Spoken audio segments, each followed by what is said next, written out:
Yeah, it was representatives from several nonprofits here that work with immigrant communities, and they gathered outside of the One Parkway building. Now, the plan was they wanted to hand deliver a note to city leadership, maybe the managing director, asking about how those ICE outlaws are being implemented, whether trainings have started, trying to get more information. They weren't allowed upstairs because they did not have a meeting. That is one of their complaints. They say they've been trying to schedule a meeting with city leadership, but we did watch as they handed out that letter to somebody from the city's law department. Now, take a look. This is what they were saying as they gathered outside earlier today.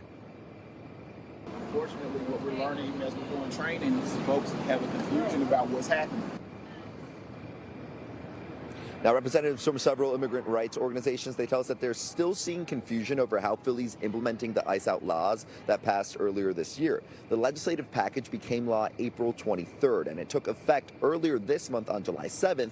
But community organizers say that they have no way of knowing how the city's training employees on implementation, and as far as they can tell, ICE continues to operate in Philadelphia.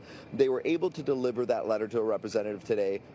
They are hoping that it gets to Mayor Parker, and that Mayor Parker then meets with community members and they're asking for more transparency on employee trainings, more signage on city facilities, marking them as safe spaces, public benchmarks and deadlines and reporting of the city's progress with implementing ICE outlaws. They say this is crucial to keeping immigrant communities safe.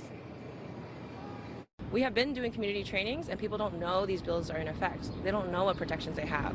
And when they ask us, we don't know, we can't tell them what the city's doing or not doing. Now, I did reach out to the city trying to get more information on how they're doing with trainings on implementation.